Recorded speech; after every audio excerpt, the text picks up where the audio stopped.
Então, boa noite, pessoal. Só para contextualizar, a gente estava conversando um pouco sobre as nossas atividades que nós tivemos aí nessa janela de tempo, né, de um mês. Falamos sobre a tarefa da análise sintática e também as ferramentas de geração. E daí a proposta agora é cada colega falar um pouco da sua ferramenta, o que enfrentou de dificuldade e mostrar um pouco do resultado do trabalho. Então agora o Wagner está no comando aí mostrando. Beleza. Então, recapitulando aqui, eu abri essa pasta aqui no CMD, porque ele executa via CMD. Eu pelo menos consegui fazer funcionar desse jeito, né? Não sei se talvez tenha um jeito melhor. Bom, esses caras aqui, eles são gerados, né, por ele, então a gente pode excluir aqui, não dá nada. E aí esse arquivinho aqui eu gerei na mão, né, esse teste.jflex. Então ele tem esse padrãozinho aqui do JFlex, eu tenho que botar esse por cento no começo. Se eu precisasse importar alguma coisa, eu acho que era em cima aqui, tá? Import, tananã, mas no caso não usei. Aí tem esse standalone, que é a configuração dele. E aqui embaixo, no caso, a gente coloca as regras, né? Então, é meio que um regex, assim, né? Que a gente usa para identificar os padrões. E dentro ele tem... ele executa, tipo, eu achei essa regra aqui, então ele vai executar esse código aqui. E aqui dentro, sim, aqui é Java, né? Fora daí, não. Daí é do próprio JFlex mesmo. Então, eu botei um system out aqui mesmo para identificar o que ele achou, né? Então, isso aqui é um HTML, isso aqui é um número real e tal. Então, aí a gente tem esse arquivinho aqui, a gente salva e a gente executa ele pelo CMD. Daí ele vai gerar as classes, né, como se fosse um Java mesmo. E aí a gente executa as classes com a entrada, né. Eu criei esse arquivinho aqui, caso eu possa botar menos coisa, né, tipo, sei lá. A definição do que tu passou para ele é o teste de flex ali. E isso aqui, definição no caso, tipo, isso aqui é uma regra, né. Uhum. A placa de carro, por exemplo, acho que esse aqui, ó, high. Se eu deixar esse aqui é para ele pegar uma placa de carro. E aí interessante que teve uma vez que eu fiz um errado. Eu fiz um meio que repetido. Acho que eu tava tentando fazer o CPF, alguma coisa assim. O CPF tem 11 dígitos também, né? E aí eu botei, tipo, CPF aqui. E aí na hora que eu compilei, ele me deu um erro, né? Tipo, essa regra nunca vai existir, porque em vez de cair nela, ele vai cair na de cima, né? Então ele tem uma... Enfim, ele identificou, né? Que, tipo, eu tenho duas regras iguais. E, tipo, ele não só executa, ele tem um Sim, feedbackzinho ele ali. mesmo te avisou que tinha um Pois é. ponto inalcançável Isso na aí. regra. Eu achei da hora isso aqui. Show. Aí, bom, se não me engano, é JFlex mesmo, comando, aí tem um arquivo.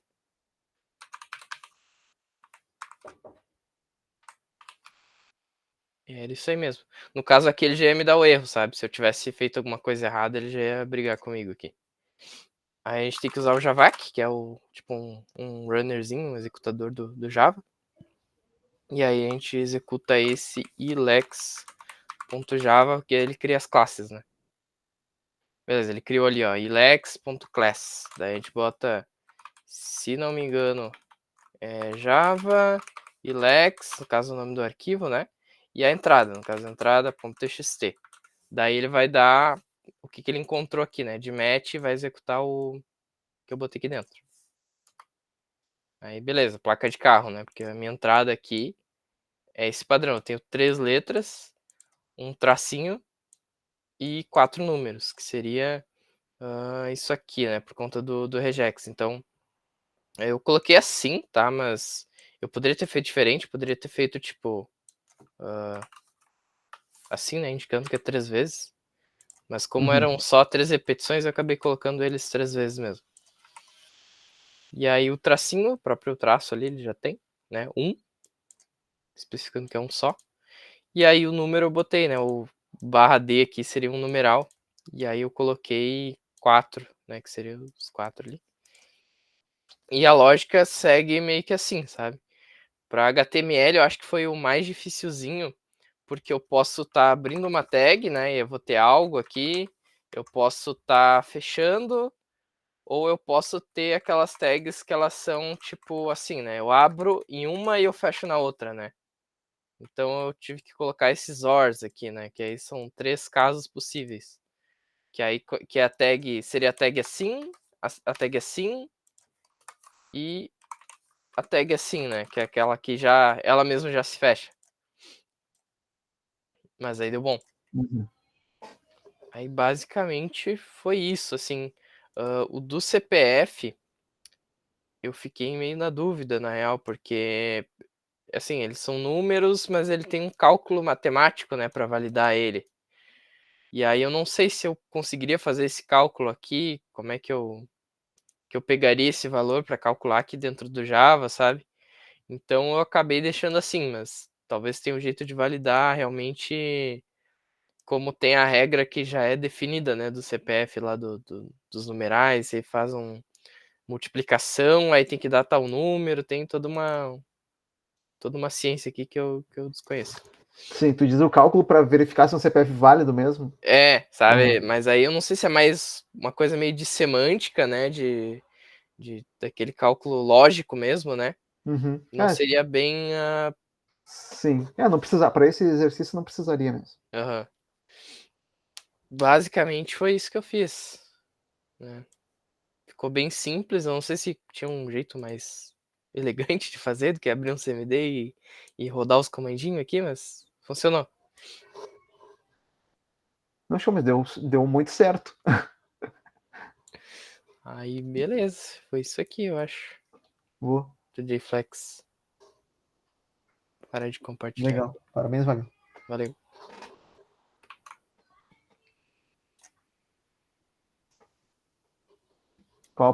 Quem é o próximo? Alguém que não pegou o JFlex, né? Para mostrar se tem alguma peculiaridade da sua ferramenta. Ó, o Guilherme é me orientando, então eu posso incomodar ele. O Guilherme não quer mostrar? Acho que tu pegou o Ply, né? Ah, o Guilherme chegou agora. O que a gente está fazendo é apresentar uma pequena apresentaçãozinha do trabalho das ferramentas, viu, Guilherme? E daí o Wagner se prontificou ali a mostrar o que ele enfrentou ali, né, usando o JFlex. Mas a ideia é cada um mostrar pelo menos um pouquinho do que fez.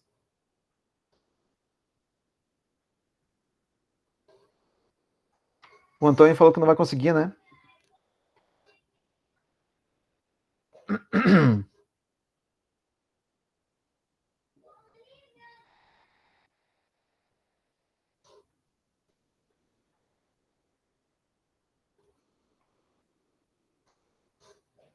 Mais alguém? Patrick, não quer mostrar?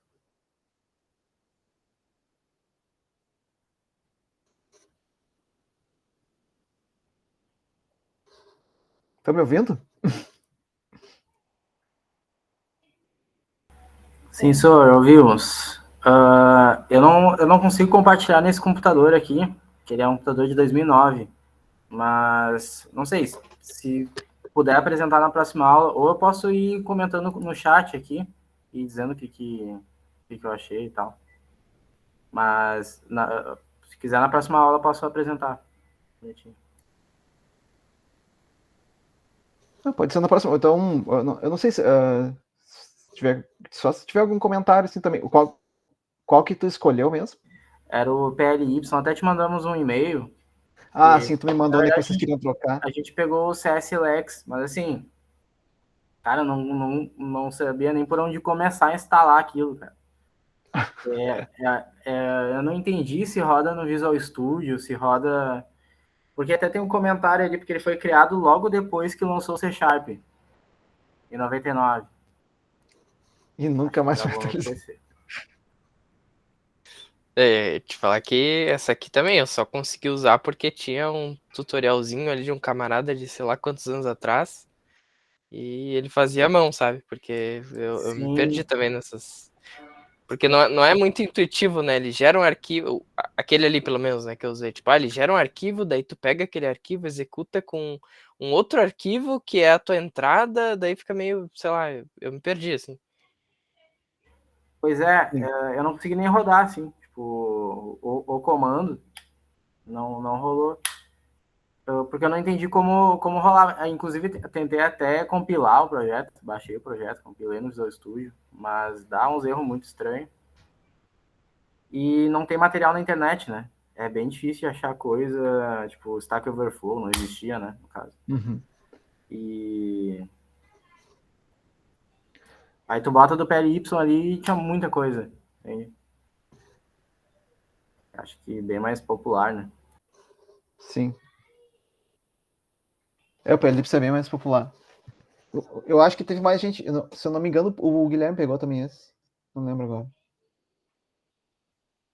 Aí não teve segredo, assim, porque já faz parte do pacote de Python ali mesmo. Não precisa fazer nada mirabolante. Foi bem mais simples. Só passaram passaram as regras. Passou as regex no caso ali. Sim, sim, isso, tipo, o que eu quis dizer é que parece uma programação trivial, assim, com a linguagem, sabe? Enquanto, pelo menos no CSLex, lá parecia, cara, tipo, era um pouco diferente do fluxo de programar, no caso. Pelo menos do que da minha experiência. O CS Lex. Uhum.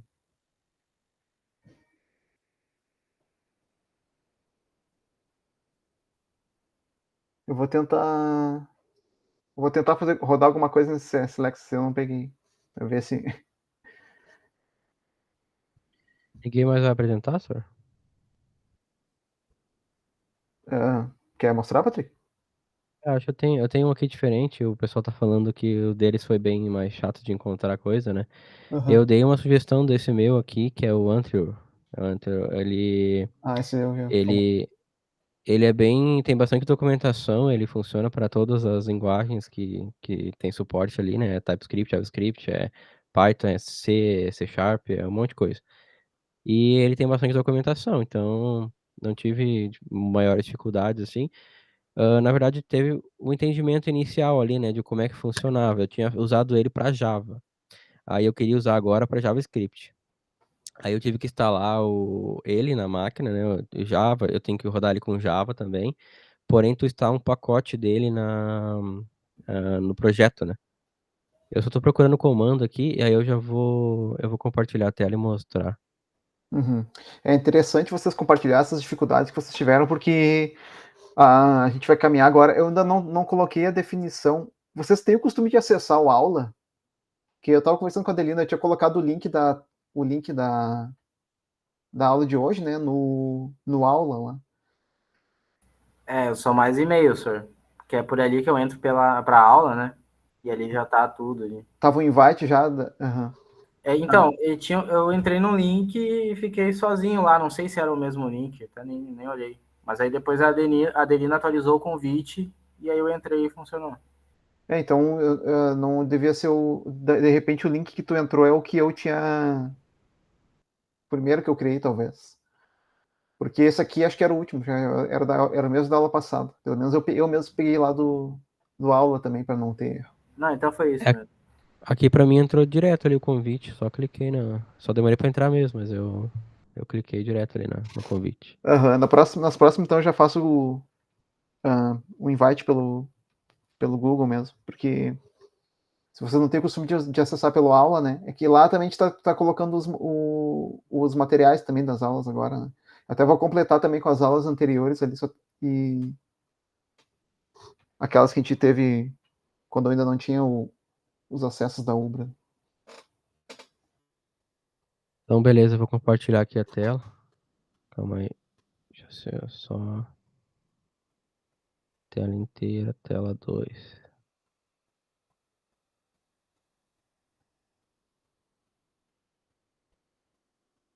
Pera aí. O que eu ia Não tá vendo comentar é ainda, que né? é interessante vocês irem avaliando, né? Até, de repente, uma eventual necessidade de troca de ferramenta, porque a gente vai ter mais um trabalho em cima do uso dessas ferramentas, né? E que eu tinha comentado da aula que eu não coloquei a definição desse trabalho, do trabalho final da disciplina, né? Mas vai ser... em seguida eu coloco lá. Acho que essa semana ainda, até mais tardar semana que vem. E aí, para a gente começar a trabalhar em cima da ferramenta escolhida, né? Então, se quiser trocar, ainda dá tempo, né, de trocar, dependendo da facilidade, da familiaridade que vocês tiverem com a determinada linguagem também. Não precisa casar com a ferramenta até o final só porque fez agora, né? Se foi muito difícil, foi trabalhoso demais de fazer, dá para trocar ainda. Pode seguir lá, Patrick. Desculpa, Ti. Mas, tranquilo. Eu vou mostrar aqui mais ou menos, eu organizei até um readme aqui como é que começar, né? Aqui tem o que é, né, um readme normal, como o que precisa, né, o Java, o Node, o Antler também, né? O Antler, na verdade, ele é um jar, né? É um executável, e aí eu dou esse comandinho aqui, ó, dentro do projeto, e aí ele gera todos esses carinha aqui, ó. Eu só crio esse aqui, esse cara aqui, que esse aqui é o regex, né? Aqui estão as regras de como ele funciona para ler, né? Cada coisa. E tudo isso aqui eles ensinam na documentação deles, né? Então, ele também é bem antiguinho, de 89 o Antler, só que ele foi tendo atualizações, né? Então, o Antler 4, que é o que eu estou usando aqui, ele é recente, assim, ele tem documentação bem ativa, tem bastante comunidade, então eu diria que ele é bem atual, esse cara aqui. Não é tão antigo, não parece um dinossauro, sabe? Eu pude instalar um pacote aqui. Cadê? É esse pacote aqui. Só dá um yarn, um npm install, né, o add. E aí a gente já adiciona ele aqui. Eu instalei essa versão 4.9, não é que está disponível, tá? A que está disponível é a 4.13. Só que a 4.13, para minha versão, deixa eu dar o comando aqui, ó. Esse comando aqui, eu vou abrir o terminal para não perder esse histórico aqui, senão ele vai gerar tudo de novo, peraí.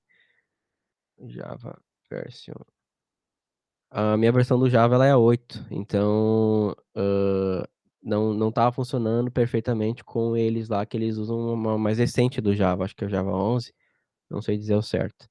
E aí eu estava tendo dificuldades, e aí eu consegui fazer rodar com essa versão aqui, 4.9.3, que eles disponibilizam todas as versões deles lá, né, para baixar. E aí eu rodo esse comando de Java aqui, ó, esse cara aqui, e ele cria baseado nessas expressões que eu fiz aqui, ó. Aí tudo isso aqui a gente faz, é como o colega mostrou anteriormente ali, né? Tu faz os regex, só que aqui a gente não é o regex puro que a gente conhece, né? Ele é na linguagem que a gente está criando e demonstrando para ele aqui. É mais ou menos um regex, né? Como ele entende, ó. Aí aqui no final eu falo as regras para ele, né? O que que ele tem que ler e tal, como é certinho. Juntei elas todas, né? Eu só não consegui fazer rodar 100%, não sei se é só por causa do regex. Ele roda, eu criei um arquivo de teste aqui, ó, que eu faço um teste rapidinho aqui, rodando as ferramentas, né, e tal. E aí ele lê um por um e faz um parse dele, quer ver? Deixa eu rodar aqui. É com o Node daí, Node teste.mjs. Aí ele faz a leitura de cada um que eu botei aqui, ignorando os comentários ali, né? Aqui. Então ele conseguiu fazer as análises das entradas, né? Fez uma árvore de análise sintática aqui. Eu não sei se ela tá tão fiel, né, ao que era para ser. Quando eu fiz foi com o próprio programinha de Java deles. Aí para quem gosta de Java isso é perfeito, tá? Porque ele tem um sisteminha tipo as ferramentas de banco de dados, SGRB, não esqueci o nome dos negócios que faz com o banco. Ele é tipo assim, é um sisteminha bem feinho ali, mas é bem funcional, e tu consegue usar ele com interface gráfica, né? Então tu consegue ir clicando, consegue ver a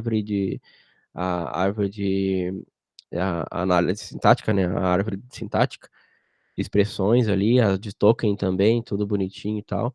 E é isso aí. Eu, assim, achei um pouco complicado o início. Eu já tinha mexido com Java, então eu quis só fazer com JavaScript porque eu queria fazer algo diferente, né, para aprender. Tudo isso aqui é ele que cria, tá? Ele cria essa parte toda com esses programinha aqui em Java. Ele que faz todos esses comandos aqui, né? A programação pura, né, para interpretar cada um. Aqui tem tudo isso que ele faz também, ó, tudo, as classes e tudo mais. Aqui ele cria os tokens que eu coloquei lá. Aqui é o arquivo léxico, né, que faz as leituras. Eu tava visualizando ele aqui para ver como é que funcionava e tal, entender como é que era mais ou menos. Aí aqui é cada arquivo que ele vai gerando e o coração mesmo é esse cara aqui, que é as regras, né, de como funciona. Então, isso aqui, provavelmente depois o professor vai criar uma linguagem, né? Aí, dependendo do que for criado, eu vou implementar ela aqui dentro desse expressões.g4. Eu coloco aqui, né, com o que que ela é, né? Tipo, sei lá, colocar, botar aqui a Adelina, daí eu explicar como é que ele vai ler a Adelina, né? Eu faço do jeito que é para a linguagem estar pedindo lá, interpretando ela. E é isso aí, não tem muito mistério, tem toda uma documentação explicando, né, como fazer isso, exemplo de todas as linguagens, e eu acho que de todos que tem ali, eu acredito que esse Antler aqui, ele é o mais robusto de documentação e de comunidade, né, eu acho, né, meu palpite. E é isso, não tem muito mistério, é isso mesmo. Eu criei esse testezinho só para visualizar mesmo, eu enviei na entrega que era até ontem, né, e também como rodar, expliquei aqui. Que é só fazer o node.test, não precisa gerar tudo de novo. Eu vou gerar aqui, eu vou só excluir esses aqui para vocês verem funcionando aqui. Cuidar para não excluir nada aqui. Acho que é isso aí. Aí, vou tentar rodar o teste, ver o que vai acontecer. Aí quebrou tudo porque não existe mais, né? Vou criar eles de novo. Se eu dar esse comando aqui, passando esse arquivo jar aqui em cima, ele cria tudo de novo. Que eu mostrei antes para vocês. Agora é só dar o teste de novo. Aí, pronto. É isso. É dessa forma que ele funciona. Eu fiz desse jeito aqui testando, tá? Mas poderia também fazer como o colega ali antes mostrou, lendo um outro arquivo de entrada. Poderia ter feito de qualquer jeito. Eu que preferi fazer assim, como se fosse um teste unitário mesmo, né? Ali um BDD, alguma coisa assim. Preferi fazer assim porque, como eu desenvolvo já, eu tenho facilidade para fazer teste unitário, teste de. Então, para mim, não foi tranquilo de desenvolver, né? Mas dá para fazer também só lendo um arquivo, sem automatizar o teste. Aqui eu só coloco os inputs que eu quero, né? Eu vou botar qualquer coisa aqui e ele vai ler, né, no teste, não preciso colocar. Aí eu vamos ler aqui. Ali.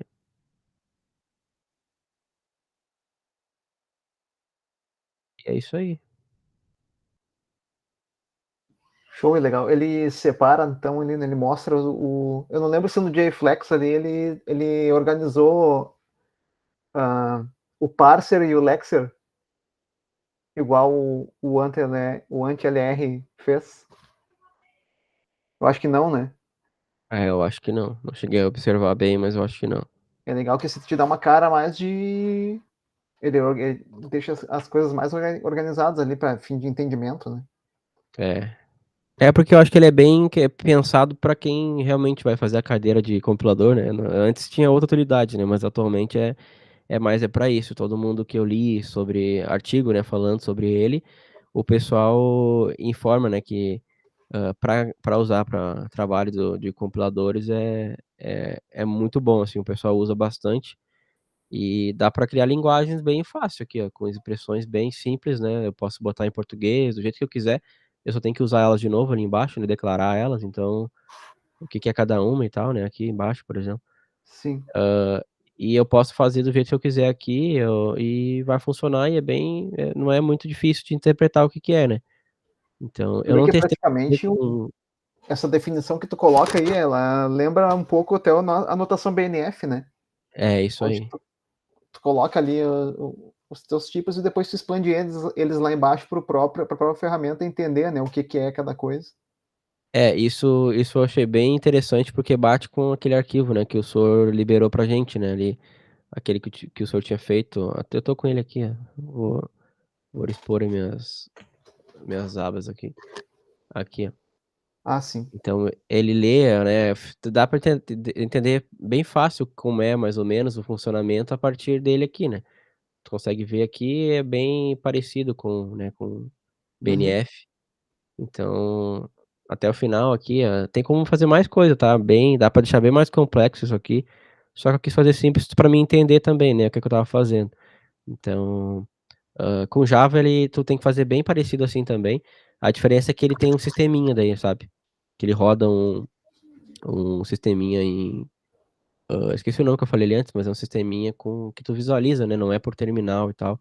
Por linha de comando, tu vai clicando assim, bonitinho, ele vai fazendo a sua ação, vai mostrando o que que ele leu, o que que é e tal. Aí ele Então eu gera uma recomendo para interface. isso, uma interface gráfica. Uhum. Esse carinha que vira uma interface gráfica no Java, e aí tu acaba vendo tudo que tipo, eu fiz aqui, ó, ele lê, ele fala o que que ele leu, o que que é cada uma, ele gera um detalhamento bem bonito ali, bem fácil de entender. Então, é isso aí. Show. Muito bom. Parabéns, Patrick. Pô. O legal é que, tipo, quando tu usa a ferramenta e tu vai entendendo também, né? E te ajuda a compreender melhor até a estrutura interna, o que ele gera ali pra ti, né? Essa é bem didática Isso. mesmo, o AntelR é bem didático. Ele é bem feito pra quem realmente quer entender, né? Só tu tem que abaixar a cabeça e ler bastante ali e tal, pra ver o que tu tá fazendo, porque ele não. Ele é documentação, né? Tem documentações que são bem fáceis de interpretar e ler, e tem outras que são um pouco mais difíceis, né? Então, exemplo para JavaScript, por exemplo, no YouTube, assim, e tal, eu não encontrei, assim, eu até achei uma apresentação de uma mulher lá acho que no TCC de de algum lugar dos Estados Unidos, acho, não, uma apresentação da mulher do MongoDB. Ela trabalhava lá da uma desenvolvedora, e ela mostrou como é que eles criaram uma linguagem lá dentro para executar o MongoDB, sabe, com o Antler. Uhum. Então, foi o único lugar que eu vi com JavaScript foi esse lugar. O resto não encontrei. Assim, outra pessoa que fez, sabe? Geralmente exemplo em C ou em Java. Então, e aí só na própria documentação lá tem deixa eu pegar ela aqui de novo. Como tu desenvolver ela, né? Como é que ela funciona e tal. Aqui tem a doc aqui, um livro também deles e tal. Então, aqui fala, né? Tu vem os exemplos aqui embaixo. Aqui é tipo de Python. Vamos ver se aqui explica, ó, como é que é. Eu posso fazer dessa forma, como chamar e tal. Uhum. Aí tem exemplo de várias coisas, tá? Script também aqui, como usar, um exemplo também de. Bem, Então, é a partir daqui que tu consegue ir pegando e vendo e alguns lugares também na internet. bem completinho. Mas é isso aí. Show.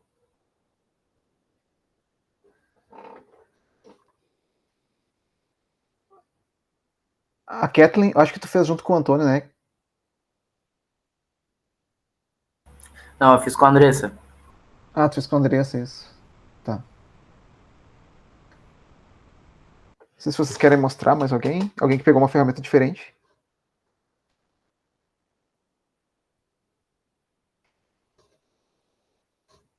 O Andrei. E aí, Andrei?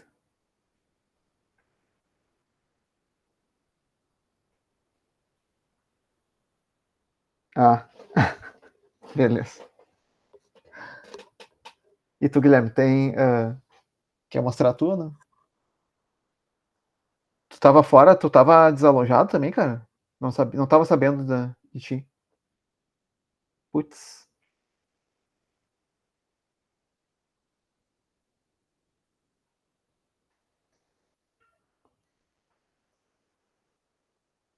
complicado.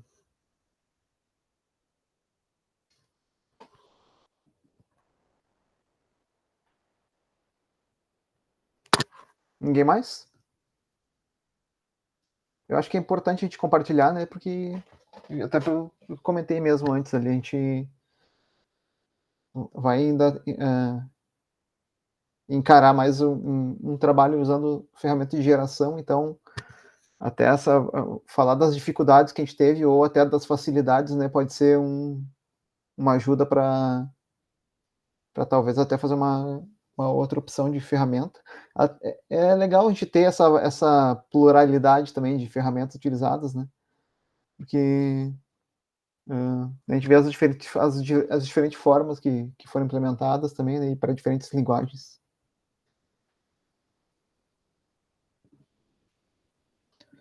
Então, para hoje, eu queria falar um pouquinho sobre análise semântica, sobre análise sintática. A gente não conversou sobre o trabalho de análise sintática também, né? Vocês conseguiram desenvolver de boa? Tiveram alguma dificuldade? Eu não consegui ver ainda, tá, as entregas, então por isso que eu também tô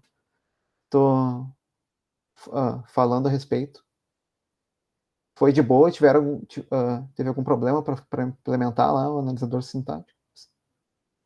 Eu, da minha parte, né, eu continuei naquele que eu já tinha feito a entrega antes, né, que era o sintático, ou era o Lexo? Acho que foi o Lexo, né? O primeiro foi léxico. E aí depois agora foi o sintático. E aí eu senti bem mais dificuldade, assim, para desenvolver, para continuar o fio da meada ali, sabe? Então, bem mais difícil o desenvolvimento e não me deu segurança, assim, que eu entreguei 100%, sabe? Então, eu tive dificuldade para fazer. Tem uma hora que eu tava parecendo que, assim, quando a gente tá desenvolvendo, né, no dia a dia normal, tem os momentos que a gente tá se perdendo, assim, não tá mais ali, sabe? Eu tava assim já. Eu tava numas noias, entrando em um lugar, entrando em outro, dentro de um loop, dentro do outro loop, e eu, meu Deus, o que eu tô fazendo aqui? Daí eu dei uma pausa, né, parei um pouco ali, né, vazei a cabeça ali, fiquei de boa. E aí, depois disso, eu voltei ali e consegui, assim, deu pra entregar algo ali, mas não foi... Tá funcional, eu consigo interpretar ali, ele tem alguns errinhos, né? Nas validações, como é muito manual as validações, acaba que não. Se tu botar alguma coisa diferente do que foi feito os testes, eu fiz os testes também com aquilo que o senhor liberou ali naqueles exemplos que tinha lá do lado direito Uhum. do documento. Aí eu botei com aquilo lá, botei alguns também que eu já tinha feito na outra entrega, e só fiz ele percorrer. Então eu entreguei a adicional, né? A leitura, e aí ele tá fazendo a análise ali, né? Pra ver se tem algum erro, alguma coisa assim de sintaxe, né? Então foi bem difícil, assim. Eu tive que adaptar bastante o que eu já tinha feito, e mas deu pra fazer uma entrega ali. Dava pra ter feito melhor, com certeza, mas tive dificuldade bastante. Assim, até pelo que eu vi das entregas do léxico, né? A maioria não foi por aquele caminho de tentar fazer uma coisa modular, onde tu fazia uma máquina de estados, né, que eu tinha comentado.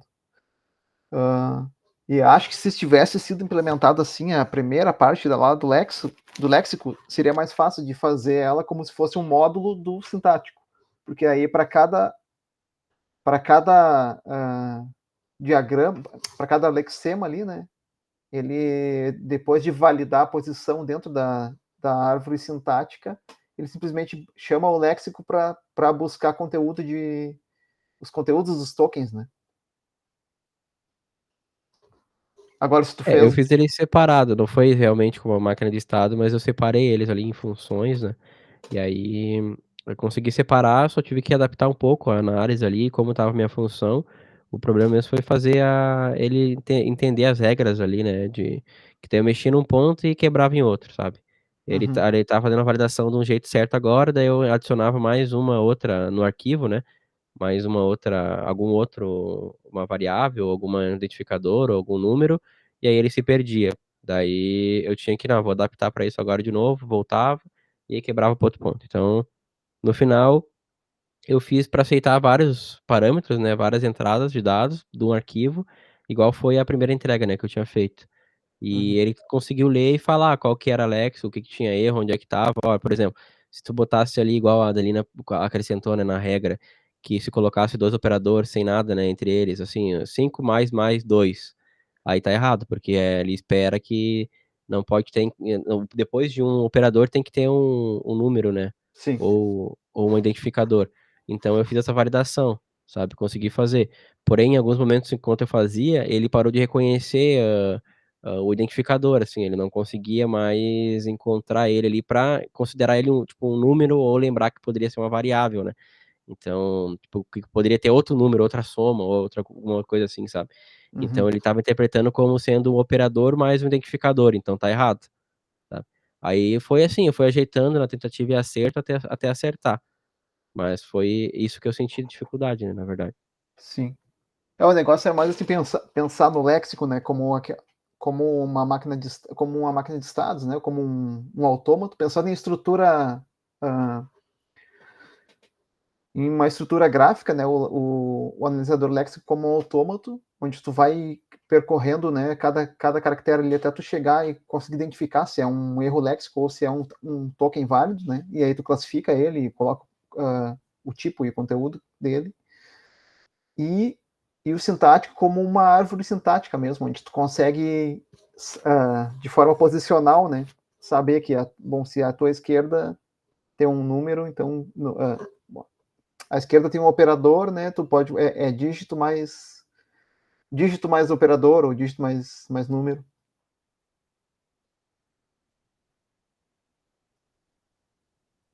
Essa organização da árvore sintática até na notação BNF, né, a gente consegue também representar. Pensando dessa forma, facilita na hora de desenvolver usando para linkar um ao outro. Mas alguém teve dificuldade com o sintático também?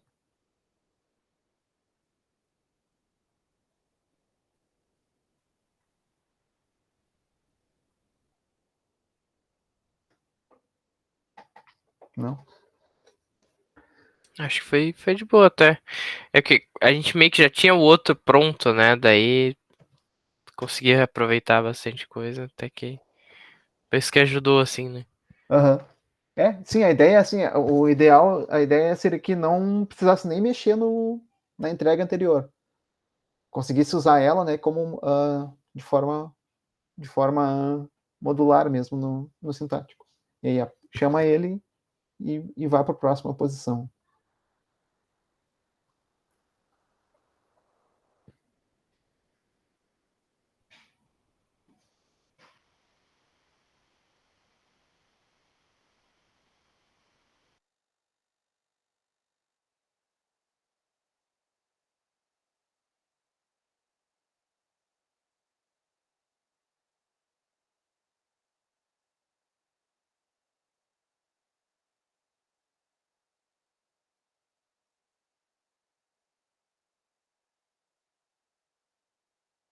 Falando no mudo. Não lembro se eu tinha colocado essa imagem no aula, eu acho que eu acabei não colocando, né? Essa aqui foi um dos diagramas que eu coloquei na nossa primeira aula lá, que foi presencial, falando das etapas do compilador. Então, só para a gente se situar, né? A gente hoje falando do semântico, a gente está indo recém para o terceiro bloco, né? A gente, na verdade, assim, os três últimos, eles passam muito pela questão do semântico também. Então, o coração, né, o core do compilador são os analisadores, né, que é o léxico para geração dos tokens, o sintático para validação, né, de sintaxe, das posições, das regras sintáticas, e o semântico, que seria o último, né? Se a gente pensar em semântica, vocês conseguiriam definir semântica? É um exercício que a gente sempre faz na aula, né? Mas vocês conseguem definir o que é semântica? Eu acho que é o sentido do negócio, tipo, a lógica por trás, assim, né? Tipo, se eu tô fazendo um if que sempre vai ser true, seria um erro semântico, uma coisa assim. Sei lá, na minha cabeça é o que vem, sabe? Perfeito, não é isso mesmo. A semântica tem relação com o sentido mesmo, né? Que agora, o que a gente viu? Até agora a gente viu que o léxico, sempre eu fui falando de cada etapa, quando eu chegava na responsabilidade do próximo bloco, né, do próximo módulo, eu dizia, beleza, mas isso não é responsabilidade dessa etapa do compilador, né? Então, por exemplo, o analisador léxico, o que ele tem que fazer é quebrar os tokens, definir tokens e criar a tabela, gerar a tabela de tokens, né, com as suas referências. Se esse token está numa posição errada dentro de uma linha de comando, né, ou dentro de uma estrutura do programa, não é papel do léxico dizer isso. E da mesma forma o sintático também.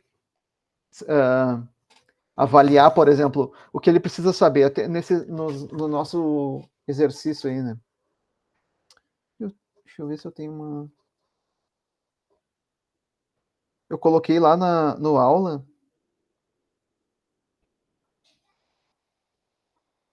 um arquivo de uma versão anterior da disciplina que fala também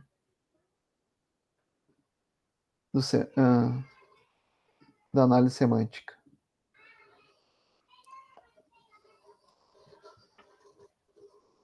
Então, basicamente, o que eu tô falando, acho que é o que está aqui também.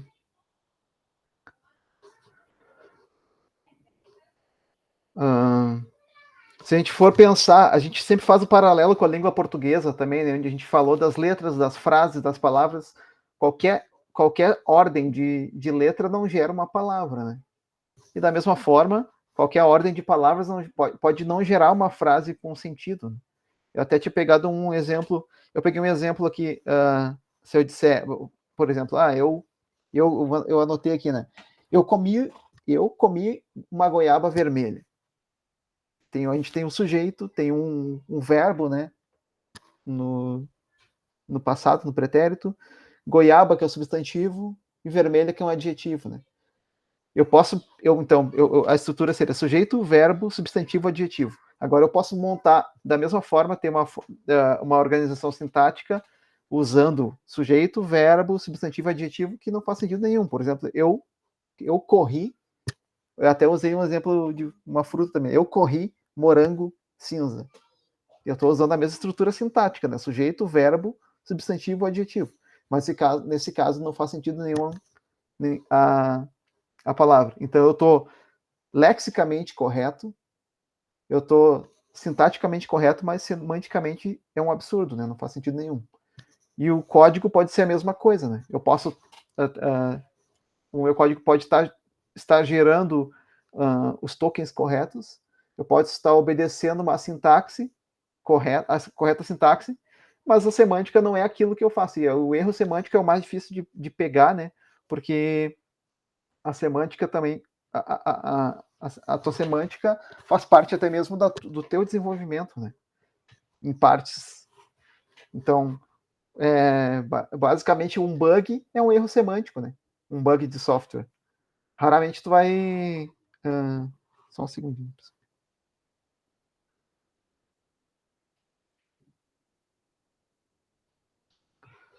Um bug no teu código é um erro semântico, porque o código está fazendo uma coisa que não deveria estar fazendo, né? Então, tu obedeceu todas as regras, mas em algum momento a tua lógica, um erro de lógica é um erro semântico, por exemplo. E eu estou falando de um aspecto mais grosseiro, assim, né? Onde eu peguei, por exemplo, uma frase que não fazia sentido nenhum, mas a análise semântica ela é mais profunda que isso, né? Por exemplo, a gente tem analisadores... A análise semântica ela pode ser dividida entre estática ou dinâmica, por exemplo. Vocês fizeram aquela disciplina de paradigmas de linguagem de programação? Eu fiz. Sim. A gente trabalhava com esquema. Era absurdo aquilo. Esquema é funcional, né? Sim, com aquilo aí tu cria qualquer outra coisa, né? Eu trabalhei com um cara que o objetivo dele era trabalhar profissionalmente com Scheme, com Lisp, né? E agora eu não sei, ele tá na Europa lá, não sei se ele conseguiu fazer o que ele queria fazer, mas o cara era um monstro, assim. E ele...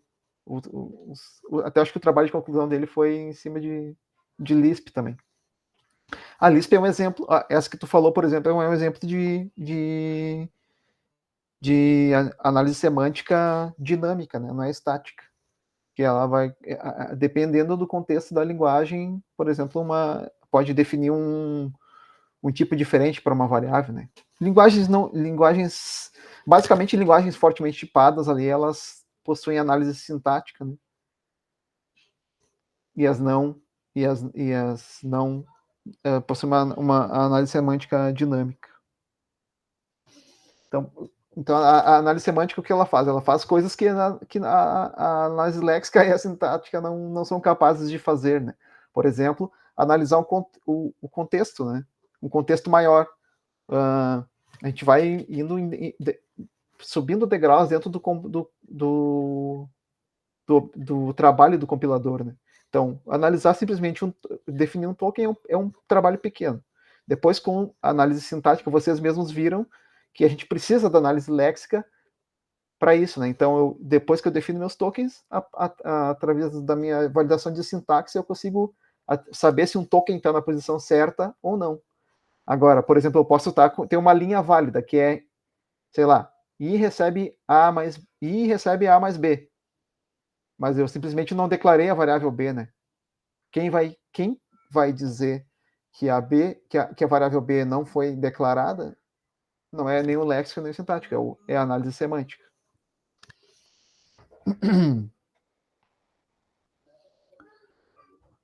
Então, e se a gente for ver a análise semântica, ela gera é parecida com a análise sintática também, porque ela gera uma árvore, né, de possibilidades. Então, nesse sentido, ela se assemelha com a análise sintática. Gera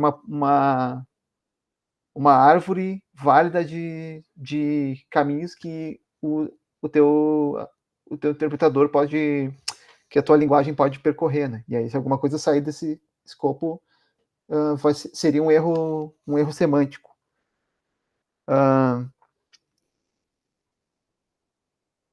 Ela faz uma análise contextual também. Então, por exemplo, o exemplo que eu dei ali, se tu está fazendo uma atribuição de uma variável que não foi declarada, esse é papel do analisador semântico. Um escopo também, né? Por exemplo, quando a gente faz uma abertura de escopo, a exemplo da linguagem C ali com abre-chaves, né? Se eu declarar uma variável, um i, fora do escopo e declarar um i novo dentro do escopo, quem define se um i fora das chaves e um i dentro das chaves, quem define o escopo dessa variável também é o analisador semântico. Ele é o responsável por definir qual que é o escopo da variável que está sendo avaliada, né? Reconhecimento de tipos também. Então, a gente até ali, né, acho que no exercício a gente falou de reconhecer números do tipo inteiro, né? Ele faz não só a análise semântica, ela não faz não somente o reconhecimento de tipos, mas, por exemplo, uma conversão, um cast, né? Ou um cast dinâmico, onde, por exemplo, tu pega o que acontece, por exemplo, se eu atribuir um valor float para um inteiro? Se eu vocês lembram na linguagem C, por exemplo, se eu declarar uma variável como inteira e atribuir um valor, um número real, né? O que é feito? Ele trunca, né? Ele trunca o valor pro valor inteiro da variável do float. Então, isso também pode estar sendo um erro semântico do ponto de vista de programação, mas o compilador permite, por isso que dizem que, por exemplo, o C, eu não sei, alguma linguagem vai te dar um erro, né? Não vai deixar tu atribuir um float para um int. C não, C permite. Ele imagina que tu saiba o que tu está fazendo, né? Então ele vai deixar tu atribuir o float para o int, vai truncar, vai descartar o valor real, relativo ao número real, e vai pegar só o inteiro daquilo que tu passou. Ele nem arredonda, né? Ele trunca.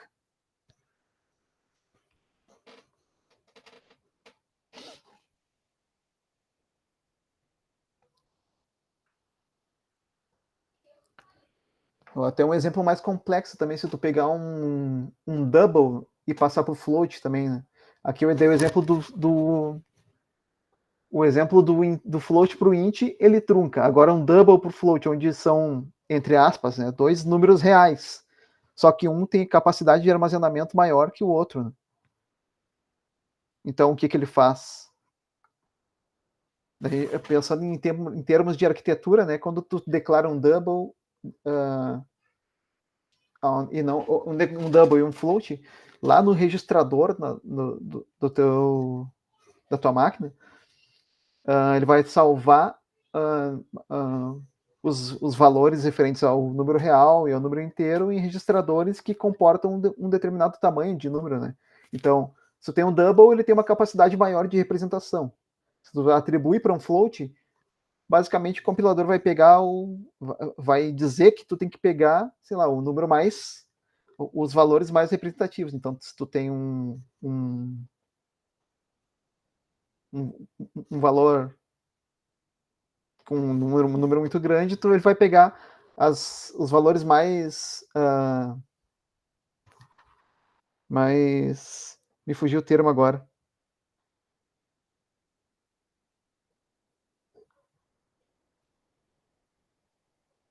Me fugiu o termo que eu queria falar, mas ele vai pegar os números mais expressivos, né, de cada um do teu double e atribuir para aquele valor float e vai salvar isso também. Dependendo da linguagem, do teu compilador também vai dar um erro, né? Então, verificação de corretude, né? Então, até o próprio exemplo que eu dei antes, se tu estiver referenciando, por exemplo, uma variável fora de escopo ou que não tenha sido declarada, ele não vai permitir, não vai passar para a próxima etapa, vai dar um erro de compilação agora, vai subir um erro de compilação da parte semântica, né? E acho que uma das coisas mais legais que tem, né, da análise semântica, acho que não estou nem girando aqui, ó. Mas acho que o que está, mas nesse documento basicamente fala, né, o que eu vinha comentando, ó. E organiza de forma hierárquica, né, a semântica, percorre a árvore sintática, relaciona os identificadores com seus dependentes de acordo com a estrutura hierárquica. Aqui é a conversão automática, ó, de um tipo para o outro, então se tu declara uma string ali, né, e atribui um string 2, e o escopo, referente ao escopo da linguagem também. Então, ali, usando como... eu dei o exemplo I igual, recebe A mais B, e é exatamente o exemplo que tem aqui nesse material. Nesse material eu peguei da edição da Adelina, tá? que ela deu, mas é basicamente isso daqui. Então, as perguntas, né, que a análise semântica faria dessa linha, por exemplo, o identificador I foi declarado, é uma variável, qual que é o escopo da variável, né? Qual que é o tipo da variável? O tipo é compatível com os demais operadores? E aí, se os tipos forem compatíveis, ele faz o que tem que fazer dentro do possível, né? Se forem inteiros, ele consegue fazer uma atribuição 100% aceitável, senão ele faz da forma que a linguagem permite, né? No caso, como exemplo do C que eu dei, que ele trunca ou ignora os valores menos significativos. Inferências de tipos, né? É aquela questão que eu comentei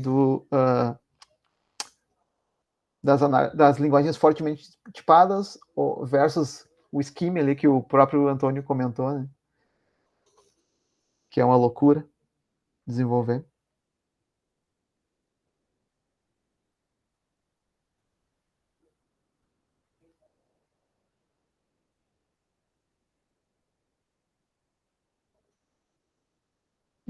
Os erros semânticos aqui, né? Principais erros semânticos, escopos dos identificadores, compatibilidade de tipo, detectar unicidade de nomes e identificadores, uso correto de comandos, controle de fluxo.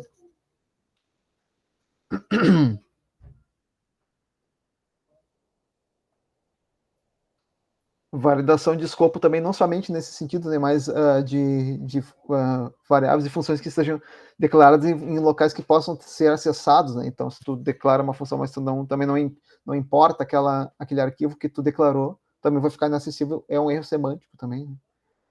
Mesmo estando obedecendo toda a sintaxe, a sintaxe vai ser um erro semântico porque tu não vai ter como acessar aquela função que tu declarou em outro arquivo.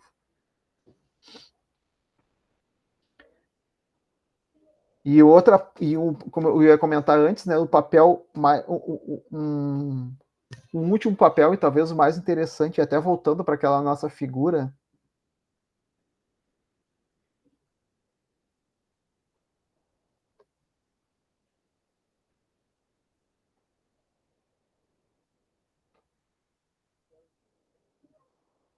aqui, a clássica figura lá que a gente viu na primeira aula, basicamente, esses outros pontos aqui, a geração de código intermediário, né, a otimização do código e a geração... Os dois próximos, né, não exatamente a geração do código, mas do código de máquina, né, do programa-alvo, mas a geração de código intermediário e otimização de código, ela também fazem parte da saída da análise semântica, né? Porque aí tu consegue ver, por exemplo, nesse momento, tu já consegue ver aonde que, por exemplo, tu pode substituir uma declaração de variável por um ponto onde tu pode acessar um endereço de memória de forma direta, evitando assim tu ter que fazer empilhamento de dados e perder desempenho, né, do teu código, empilhando, mudando o endereço, apontando para outro endereço de memória, executando, retornando, desempilhando, né? Então essas otimizações muitas vezes geralmente são feitas pós essa etapa da análise semântica. E às vezes, dependendo do nível de otimização que tu setar no teu compilador, tu pode, inclusive, gerar um bug, né? Porque nem sempre é tipo um chat GPT da vida, né? Às vezes ele te dá uma resposta certa, às vezes não, né?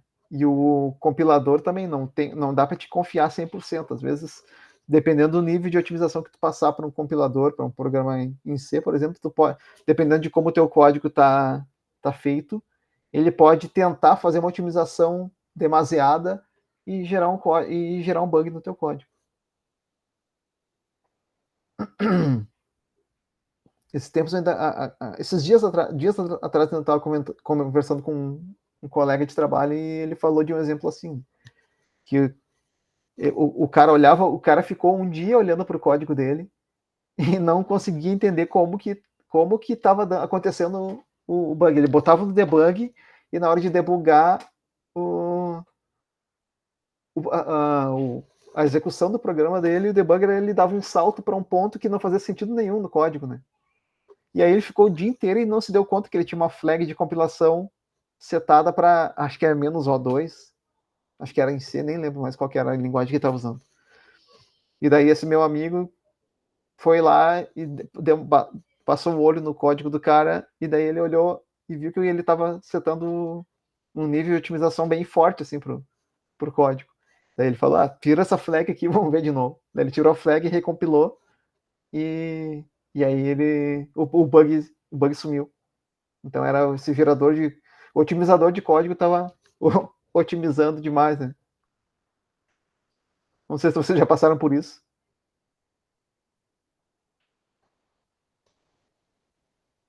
Eu já passei por, eu já tive esse problema em embarcados, mas eu não cheguei a ter um comportamento assim, um undefined behavior, né? O que aconteceu no meu caso foi que o código nem rodava no microcontrolador, dependendo do nível de otimização. Eu não sei se é o mesmo caso, mas vira e mexe alguém tá reclamando de algumas cachaças do JavaScript, né? Sempre tem algumas coisas assim que fica meio...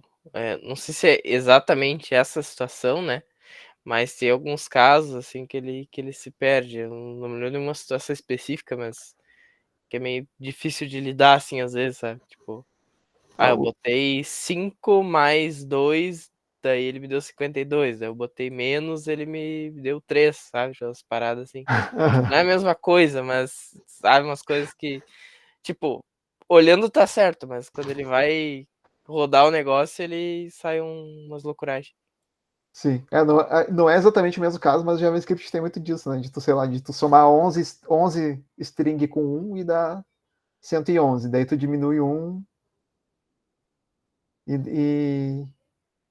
Bom, não lembro agora, tem uma piada com isso, até esqueci agora qual que é a sequência de comandos que dá ali, mas não faz sentido nenhum. Né?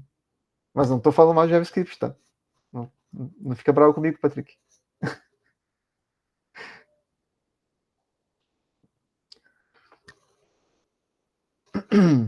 Ainda bem que tá gravando, né? Depois eu vou te denunciar só.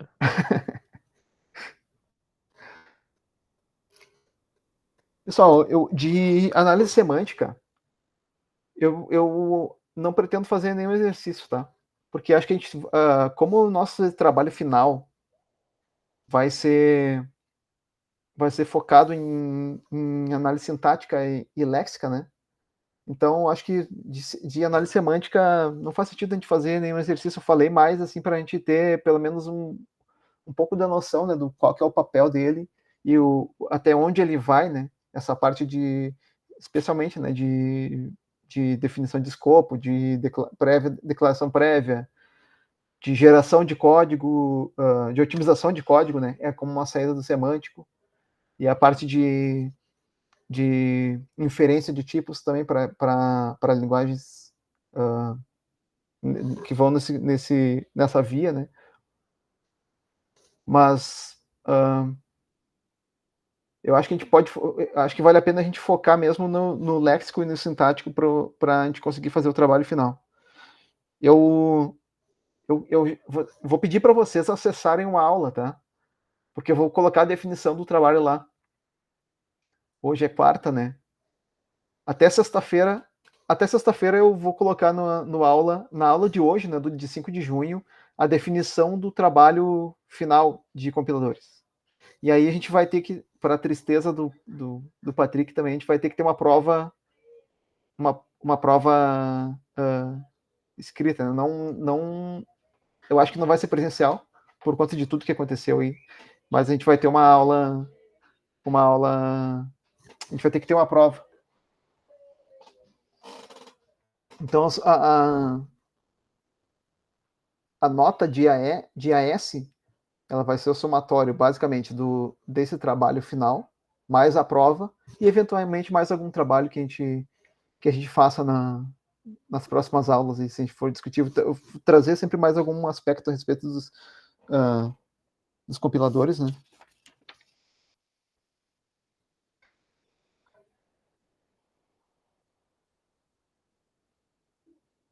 Eu vou pedir. Bom, eu vou mandar um. Quando eu colocar lá, eu vou mandar um e-mail, já que o pessoal também está acostumado a usar o e-mail, né? Vou mandar um e-mail para todos vocês avisando que eu atualizei lá. Eu já botei o link lá no aula, mas não tem um conteúdo válido lá dentro. Quando eu atualizar com a definição do trabalho, e aí também na próxima aula a gente discute a respeito dele, né?